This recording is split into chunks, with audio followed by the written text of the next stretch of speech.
No, I was not in a charitable mood in any way. I could have, well, for 3 months she demanded that I come to her studio in Chelsea by 6 a.m. And this, mind you, was after we'd already worked until midnight or 1 a.m. the night before. She wasn't even on a strict deadline. But after seeming failures to her anyway, she often worked as if on a deadline. Walking into her studio for the 4th month in a row after doing little else nearly made me hate her.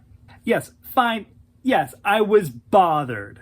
I might have even told one of our friends that I hated her, or that I was about to hate her, or that the thought had crossed my mind, at least that morning.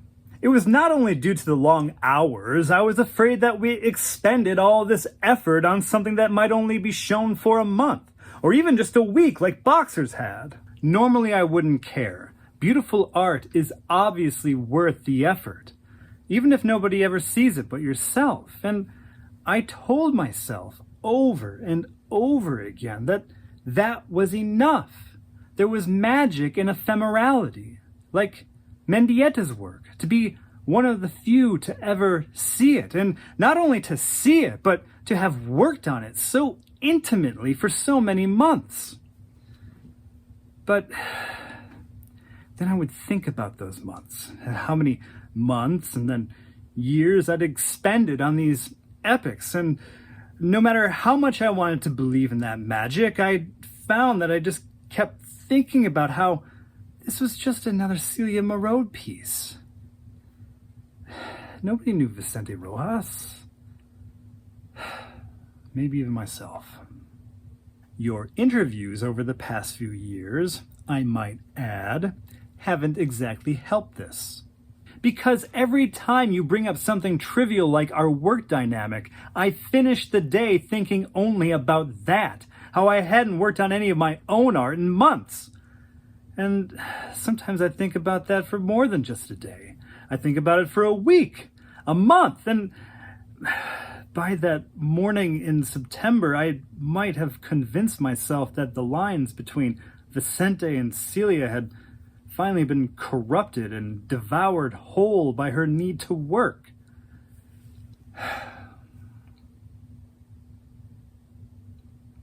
It might have been true. It was probably true. And that was why, maybe for the first time ever, she had to call me when I did not arrive at the appointed time.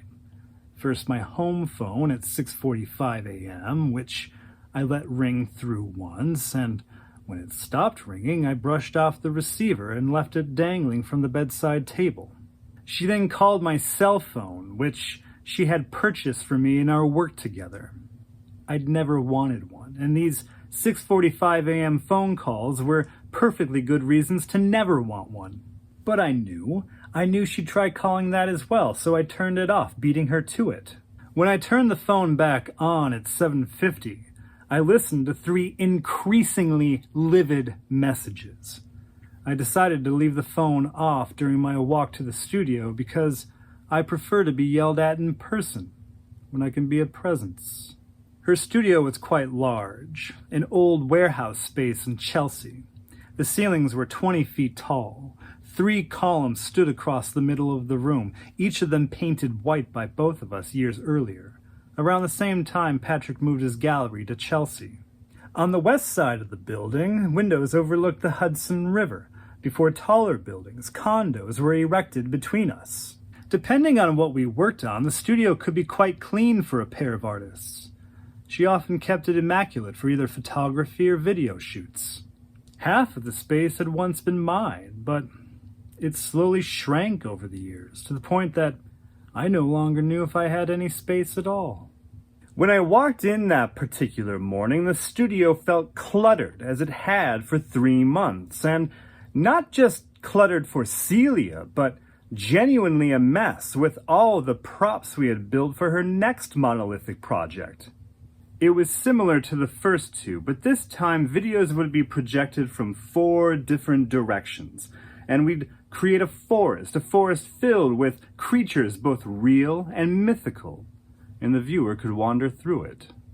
She hadn't even worked out the logistics of this piece, but she already had me build a series of shamanistic bears, a black angel to be burned at the stake, creatures that appeared to be all mouth.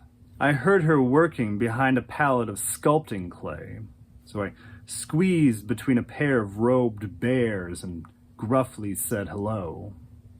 She scowled at me. I thought she might throw a small hammer between my eyes. And she said, "Where the fuck have you been?" "Sleeping. We've worked late every night for 3 months." "Sleeping?" she said. "I've called more times than I can count. Why didn't you answer?" "Because I needed to keep sleeping." And she said, "You could have just said so. I was worried about you." "Worried about me? Worried about me or whether we'd ever finish this project?" And she said, "Fuck that, Vicente. You know that I'd worry about you over the work. Then why are we doing nothing but work?" And she asked, "Since when don't you want to work?" Since we started doing nothing but your work." And she said, "What do you mean my work? Everything has always been both of us." "Oh, seriously, Celia, whose name goes on everything that we've done for the past 3 years? I don't know how long they'd gone on, but I just then noticed sirens outside, screaming down the West Side Highway. She said, "You want to work on more of your stuff? We can. I want to work on any of my own art. When and where am I supposed to do that?" She waved a hand at the room and said, "Here, I've given you all of this space." Where? Where, Celia? This is all your space. Where do you see my work anymore? She looked at one of those fucking bears I'd fabricated. Before she could offend me herself, I said, "The bears will have your name on them." And she said, "You're a working artist. What does it matter if it has my name on it? This is why friends shouldn't work together. But I don't even know if you're even my friend." And she asked, "What is that supposed to mean?" "You're just my boss now, Celia, and I'm just some faceless assistant, just like I am to Patrick and all the other gallerists. Have you even mentioned my work to them?" I thought I heard an entire fleet of trucks backfiring far away. Then the sirens grew louder, different kinds of sirens, all around us.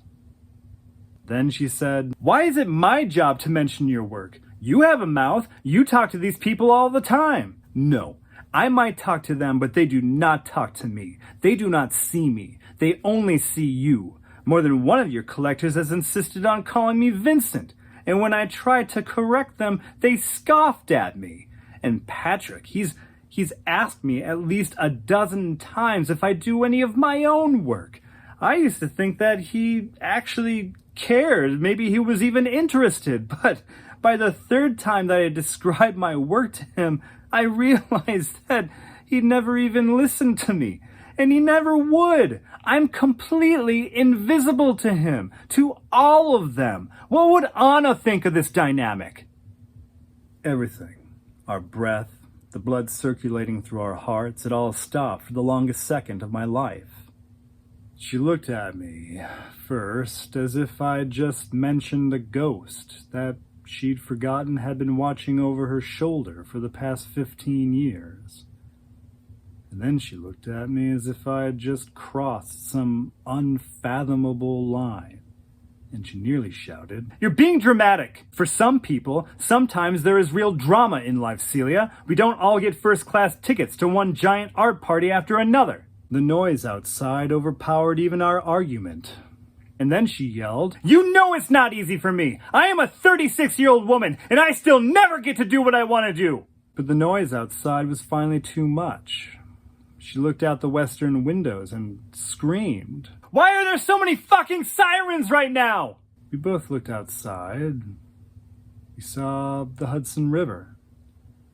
And we saw New Jersey. But nothing seemed amiss. We just heard these sirens howling past us.